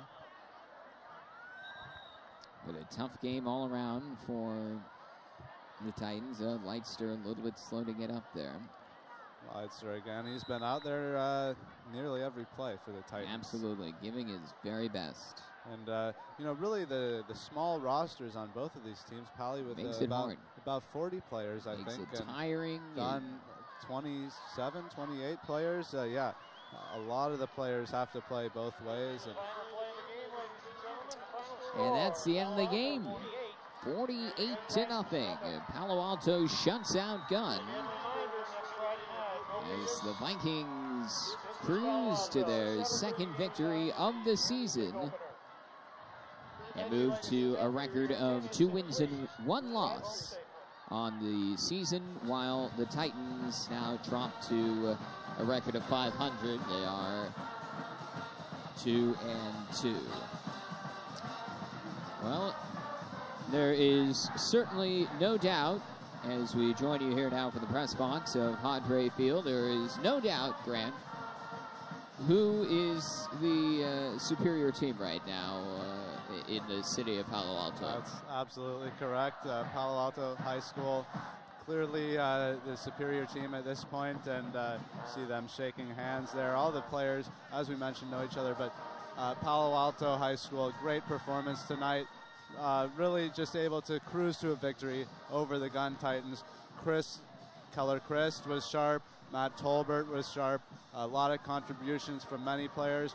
Deontay Williams, Jay Sean and Justin Gates-Mouton, Malcolm Davis. Everyone had a say in this, and Paly able to get many of its reserves in, who also contributed to the win. So good all-around win for the Vikings. The Titans, a tough loss. Never good to be shut out, especially in a rivalry game.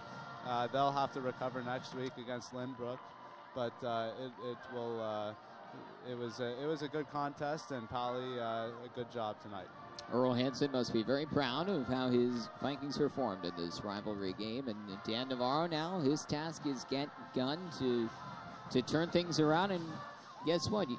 Next week is a new game, a new opponent, as the Titans will host Lynbrook and Paly hosts the Milpitas Trojans. We invite you to be a game night sponsor here on the Palo Alto Media Center by calling that number you see on the screen. Tonight's game was presented by the Palo Alto Pizza Company, located on the corner of California Avenue and Park Boulevard in Palo Alto, offering the Bay Area's most unique gourmet pizza experience. Utilizing only fresh ingredients, they create all of their rich sauces and savory crusts in their own kitchen from scratch. Either way, they guarantee the fresh experience will change the way you look at pizza at the Palo Alto Pizza Company. By Cal Construction Group, the Mid-Peninsula leader in home remodels.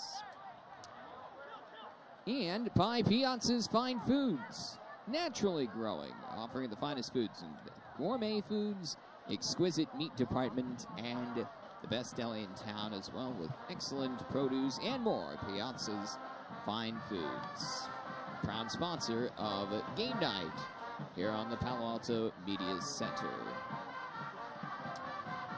It was a challenging night for the Gunn Titans, unable to find the end zone or any way onto the scoreboard, as the Palo Alto Vikings shut out the Gunn Titans 48-0. Grant, final thoughts before we leave tonight? You know, this rivalry truly one-sided. You mentioned 2002, the last time Gunn has beaten the Vikings, excuse me. Just another tough loss for the Titans. Really not able to get anything going. The Vikings cruise to the victory. Titans defense not strong enough. That's the bottom line, and Titans will have to try again next year to stop the Paly streak. 9 straight victories for Paly over Gunn. As next week things will get a lot more challenging, though, for Paly as they play one of the top teams in the Bay Area, the Milpitas Trojans, and certainly some things that they need to pick up on. Well, they were iffy there point after-wise. Defensively, you can't say a whole lot. The shutout speaks for itself. Offensively, need to hold on to the football. They do. The drops, really, we've seen the last 2 games between the Midi game and this one. Keller Christ, a lot of passes on the money. His receivers are costing him at times by dropping them. But, you know, overall, I think in a game like this, Paly will be happy with the victory. But Coach Earl Hansen will still nitpick at those flaws, as he knows as the Vikings enter their league schedule and enter tougher tests, they're going to need to be 100% ready to get the wins in those contests. So on Tuesday night, we head to the arena, to the hard court, leaving the football field. The next game night broadcast is Tuesday night here on the Palo Alto Media Center for high school volleyball, which will be very exciting. It will be. Get to know the terminology, the kill, right. the spike, right. and the serve. Right. Volleyball talked about in my family. My sister is on the Paly varsity team. Oh, fascinating. Yeah. Well, so, we look forward to greeting you then Tuesday night. Again, the final score from tonight's game, the Palo Alto Vikings 48 and the Gunn Titans nothing. Now for Grant Raffel, I'm Trevor Felch. Thanks for tuning in. For all of us here at the Palo Alto Media Center, good night from Hot Ray Field.